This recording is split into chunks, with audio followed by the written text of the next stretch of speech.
Hello दोस्तों, मैं जगदीश कुमार। हमारे यूट्यूब चैनल दोना पीसीएस में आपका स्वागत है।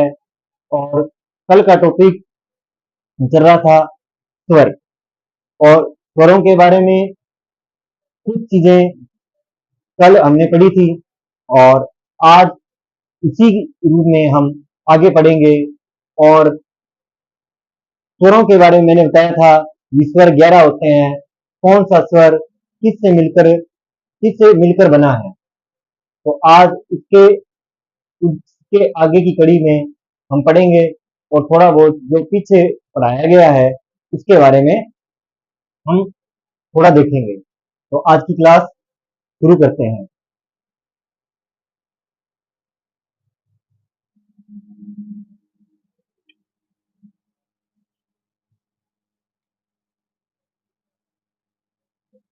अपने कल पढ़ रहे थे स्वर। क्या पढ़ रहे थे? स्वर। स्वर स्वरों से पहले हमने, अगर रिवीजन के तौर पे बताऊं, बोली और भाषा के रूप में पढ़ा। बोली क्या होती है, भाषा क्या होती है, और उसके बारे में, भाषा के अंदर लिपि कौन सी होती है, ध्वनि कौन सी होती है। और जैसे भाषा के रूप में, अगर हिंदी भाषा, और हिंदी भाषा की लिपि कौन सी थी? हिंदी भाषा की लिपि। अगर इसके बारे में, तो कौन सी बताई थी? देवनागरी लिपि। ये अपने कल पढ़ चुके हैं इनके बारे में। तो हिंदी भाषा की लिपि कौन सी थी? देवनागरी लिपि थी। और देवनागरी लिपि के अंदर ही क्या है? स्वर व व्यंजन। इन चीजों के बारे में कल अपने पढ़ा। ठीक है। अब मैंने इन दोनों में से शुरुआत किसकी की थी? स्वर की। किसकी शुरुआत की? स्वर। स्वरों की संख्या कितनी होती है? 11। स्वरों की संख्या कितनी बताई थी मैंने? 11। स्वरों की संख्या कितनी थी? 11। इसके बारे में मैंने बताए थे मूल स्वर। इनके बारे में मैंने बताया था। मूल स्वर कितने होते हैं? 4। कौन कौन से? ए है, ई है, ऊ है, और री। इनके बारे में बताया था। उसके बाद में इन स्वरों में अन्य स्वरों का निर्माण हुआ। अन्य स्वरों का निर्माण हुआ।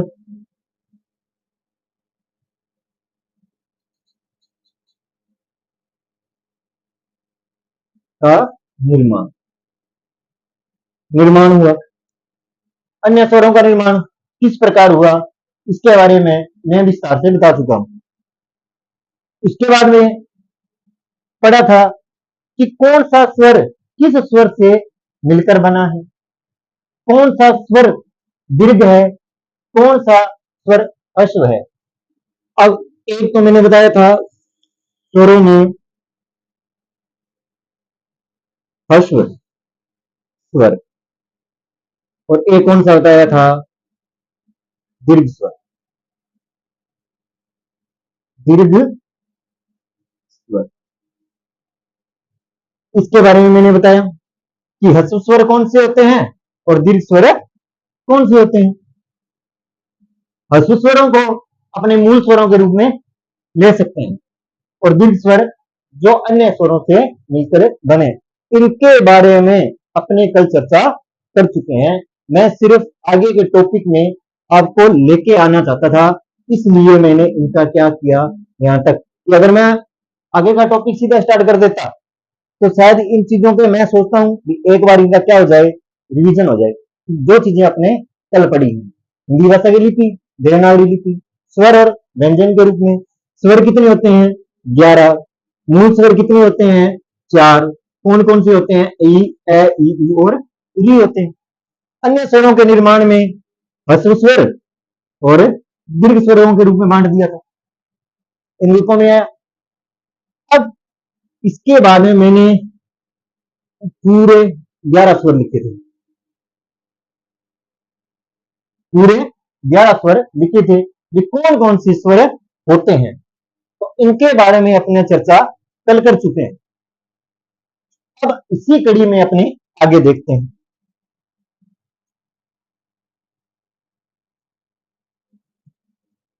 इसी कड़ी में अपने अब अन्य स्वर देखेंगे कि 11 स्वर जीभ के आधार पर कैसे होते हैं, मुख के आधार पर कैसे होते हैं, होठ की आकृति के आधार पर कैसे होते हैं, इनके बारे में अपने चर्चा करेंगे। तो इसके से पहले कुछ चीजें रहेगी कि अगर आप नॉर्मली भाषा के रूप में अगर स्वरों को कहा जाए तो आप पहली क्लास जो शुरुआत होती है वो स्वरों से ही होती है, जिसे हमें क्या कहते हैं, एन आर आ ई इमली ई ऊ इमली, ये क्या होते हैं, ये स्वर ही होते हैं। अब स्वर है, अब अगर रूप में माना जाए तो बारखड़ी कह सकते हैं, बारखड़ी में ए आ ई ऊ ए ऐ ओ औ अं ए, ये होते हैं। अब 11 स्वरों के बाद में दो बज जाते हैं, ये मैं 11 स्वर एक बार फिर लिख देता हूं। स्वर कौन कौन से होते हैं, ए आ ई इ ऊ उ रे ए ऐ ओ,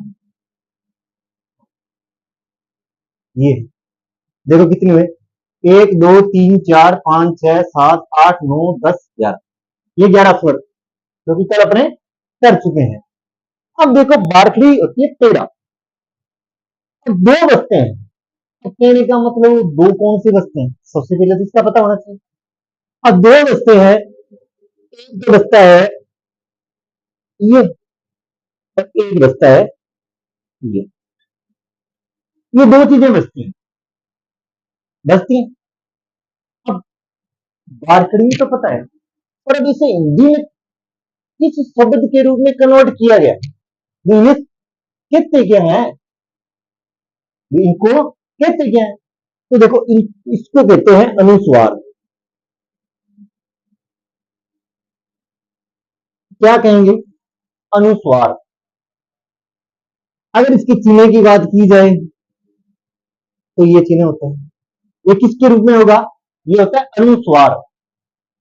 क्या होगा, अनुस्वार। अगर शब्द के रूप में लिया जाए तो अंश शब्द लिख सकते हैं, क्या लिख सकते हैं, अंश। और अंश शब्द के ऊपर क्या लगा हुआ है, अनुस्वार लगा हुआ है। क्या लगा हुआ है, अनुस्वार लगा हुआ है। इसी प्रकार इसको क्या कहते हैं, इसको क्या कहते हैं, अब इसको कहते हैं विसर्ग। क्या कहेंगे, विसर्ग। किसके रूप में, विसर्ग के रूप में। और विसर्ग का निशान क्या होगा, विसर्ग का निशान होता है ये, क्या होता है, ये। अब इसको अपने दुख के रूप में लिख सकते हैं, किसके रूप में, दुख के रूप में लिख सकते हैं। अब है को क्या कहेंगे, अनुस्वार, और इस चिन्ह किसके रूप में कहा गया, विसर्ग के रूप में कहा गया। अब देखो स्वर तो 11 हैं, पर एक नया स्वर और आया, क्योंकि जैसे जैसे अलग अलग पीढ़ी, अलग अलग पीढ़ियों का निर्माण हुआ, अलग अलग शब्द हिंदी के अंदर आए। जैसे उदाहरण के लिए अंग्रेजी के स्वर, अंग्रेजी के जो आज जैसे डॉक्टर लिखा जाए, कॉलेज लिखा जाए, तो इनमें कौन से स्वर की, कौन से स्वर का निर्माण हुआ, और उस स्वर को कहते क्या है, इसे कहते हैं ग्रहित स्वर। क्या कहेंगे, ग्रहित स्वर। कौन से स्वर का निर्माण हुआ, ग्रहित स्वर का निर्माण हुआ, इसका, इस स्वर का नया निर्माण हुआ। क्यों कि हिंदी के अंदर जो अंग्रेजी के शब्द आ रहे हैं उसमें किस स्वर का निर्माण हुआ, इस आ का। जैसे उदाहरण के लिए लिख दूं, डॉक्टर, क्या, डॉक्टर। कॉलेज,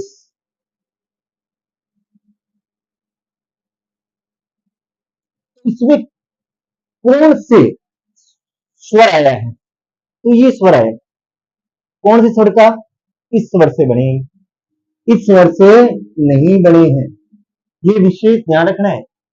डॉक्टर है, कॉलेज है, इन शब्दों के अंदर आ स्वर नहीं है। आ स्वर नहीं है, इसका विशेष ध्यान रखना। इनमें ये स्वर न होके ये स्वर है और इस स्वर का निर्माण हुआ है।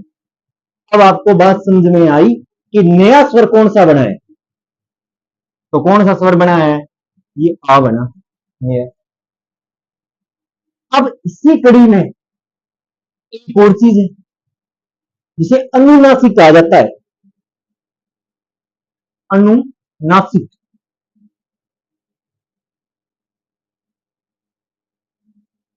क्या कहा जाता है? अनुनासिक, जिसे अपने चंद्र बिंदु के रूप में भी बोलते हैं। किसके रूप में बोलेंगे? चंद्र बिंदु के रूप में। किसके रूप में बोलेंगे? चंद्र बिंदु के रूप में बोलेंगे। जैसे मैं उदाहरण के लिए लिखूं हंसना, इसके रूप में हंसना, हंसना शब्द। तो हंसना शब्द के ऊपर जो चीज लगी हुई है वो क्या है? चंद्र बिंदु या अनुनासिक है। इसका विशेष ध्यान रखना है। अब देखो, मैं एक बार फिर रिवीजन कर देता हूं। स्वरों की संख्या कितनी है? 11 है। स्वरों की संख्या कितनी है? 11। कौन कौन सी है? ए, आ, इ, उ, री, ए, ओ। उसी के बाद में अपने किसके रूप में आए? अनुस्वार के रूप में। किसके रूप में आए? अनुस्वार। तो अनुस्वार का चिन्ह ये होता है। अब इस चिन्ह को क्या बोलेंगे? विसर्ग के रूप में बोलेंगे। किसके रूप में बोलेंगे?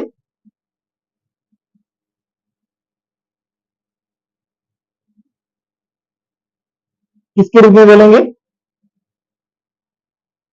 विसर्ग के रूप में बोलेंगे। ग्रहित स्वर, एक नया स्वर का निर्माण हुआ।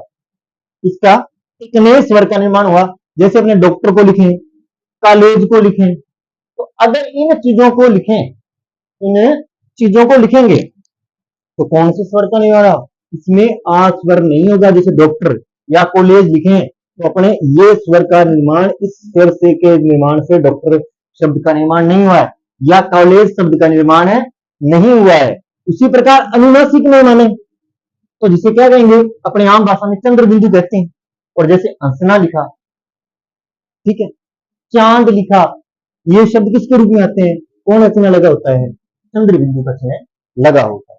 तो देखो, ये बात समझ में आई। अनुस्वार कौन सा होता है, विसर्ग कौन सा होता है, नए स्वर कौन से नए स्वर का निर्माण हुआ है, और चंद्र बिंदु अनुनासिक को क्या कौन आपने आम भाषा में क्या बोलते हैं? चंद्र बिंदु बोलते हैं। जैसे मैंने उदाहरण के लिए लिखा हंसना। तो ये बात कन्फर्म हुई कि विसर्ग कौन सा होता है, अनुस्वार कौन सा है, कौन से नए स्वर का निर्माण हुआ है, अनुनासिक या चंद्र बिंदु कौन सा है। इन चीजों के बारे में अपने पढ़ा। अब देखते हैं इसके आगे।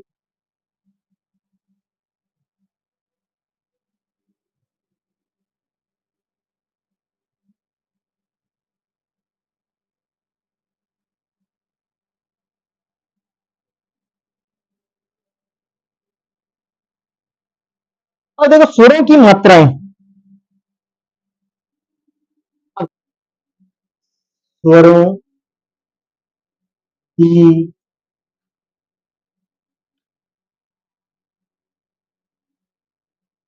मात्राएं।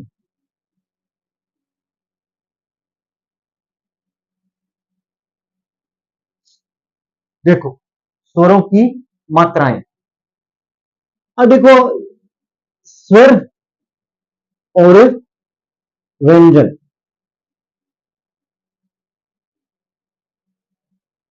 स्वर और व्यंजन। अब स्वर और व्यंजन, मात्राएं हमेशा स्वरों की होती है। मात्राएं हमेशा स्वरों की होती। उदाहरण के लिए अगर बताऊं, जैसे आपने लिखा का, क्या लिखा? का। अब इसमें क प्लस आ है, क्या इसमें? क प्लस आ। अब ये जो है, ये क्या है? स्वर है। ये क्या है? स्वर। और इसलिए इस क के अंदर आ जोड़ने पर क्या बना? का। अब ये का है, इसमें जो ध्वनि आ रही है, ये ध्वनि किसकी आ रही है? स्वर की आ रही है, न कि व्यंजन की। व्यंजन की कोई ध्वनि नहीं होती है।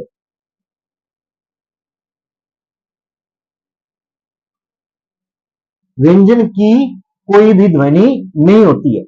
अब जैसे उदाहरण के लिए बताऊं, की है, ये बड़ी की है, कू है, बड़ा कू है। तो इसके अंदर हमेशा जो भी मात्रा लगी है, तो वो हमेशा किसकी होगी? स्वर है। ये किसकी है? स्वर की है, न कि व्यंजन की है। तो इसलिए हमें क्या ध्यान रखना पड़ेगा कि हमेशा मात्राएं स्वर की होती है, न कि व्यंजन की होती है। और जो भी व्यंजन पर मात्रा लगी है, इसका मतलब उसमें कोई न कोई स्वर जरूर है। कोई ना कोई स्वर जरूर है। अब हम पता लगाएंगे कि कौन से स्वर की मात्रा नहीं होती है, कि कौन से स्वर की मात्रा नहीं होती है और कौन कौन से स्वरों की मात्राएं होती है। पहले मैं इसका एक बार फिर आपको बता देता हूं कि स्वर मात्राएं हमेशा किसकी होंगी? स्वरों की होती है, न कि व्यंजनों की होती है। जैसे उदाहरण के लिए बताया का के अंदर क्या है? आ है। इस की के अंदर छोटी ई है, इसके अंदर बड़ी ई है, इसके अंदर ऊ है और इसके अंदर है बड़ा ऊ। ये क्या है? इनकी क्या है? मात्राएं हैं। और मात्राएं हमेशा किसकी होती है? स्वरों की होती है, न कि व्यंजन की होती है। पहली बात तो ये। अब आपको ये पता लग गया होगा कि मात्राएं किसकी होती हैं? हमेशा किसकी होती हैं? स्वर की होती है, न कि व्यंजन की होती है। दिखने में व्यंजन की लगती है वो, जैसे की है, दिखने में क्या लग रहा है? कि व्यंजन की मात्रा है। इसमें भी किसकी लग रही है? व्यंजन की मात्रा। इसमें भी है, इसमें भी है, इसमें भी है। पर इसके साथ लगा क्या है? स्वर लगा हुआ। क्या लगा हुआ है? स्वर लगा हुआ। अब अपने बात करेंगे कि किस स्वर की कौन सी मात्रा होती है। अब अपनी करेंगे विस्तार से इसके बारे में चर्चा।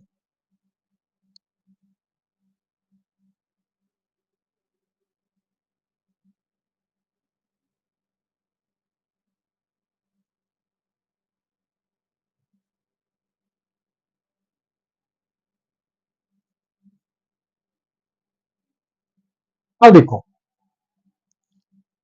सबसे पहले स्वर आता है ए। अगर मैं स्वर की बात करूं तो सबसे पहले कौन सा स्वर आएगा? ए स्वर आएगा। उसके बाद में कौन सा स्वर आता है? आ। उसके बाद में ई। उसके बाद में बड़ी ई। उसके बाद में ऊ, बड़ा ऊ। ठीक है। उसके बाद में आती है री। उसके बाद में आता है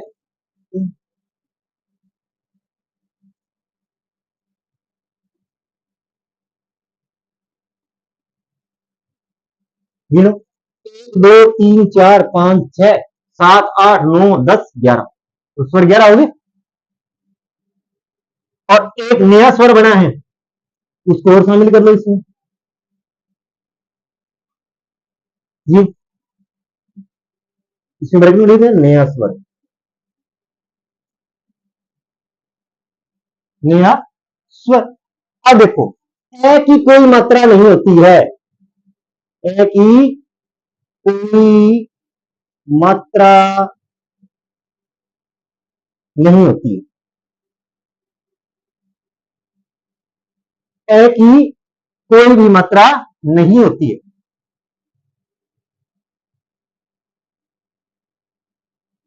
ए की कोई भी मात्रा नहीं होती है।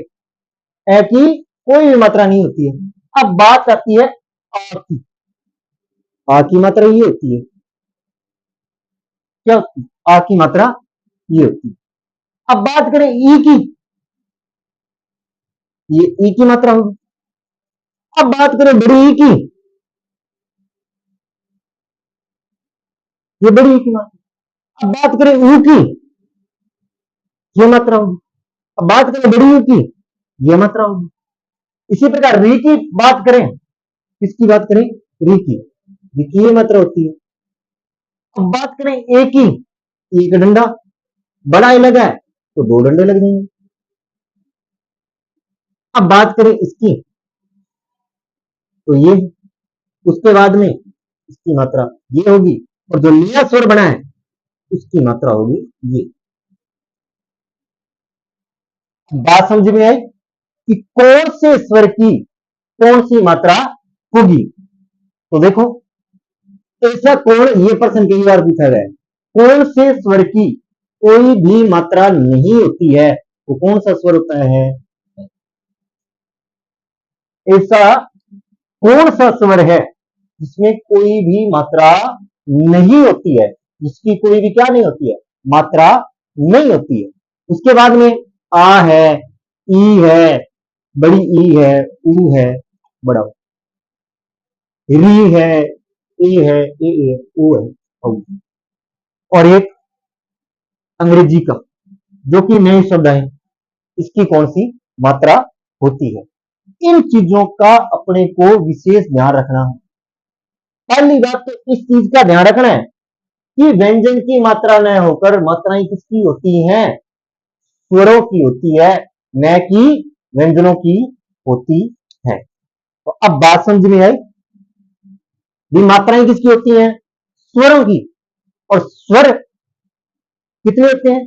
11। एक नया स्वर बना है, गृहीत स्वर। अब उसकी कौन सी मात्राएं होती हैं और कौन से स्वर की मात्रा नहीं होती है?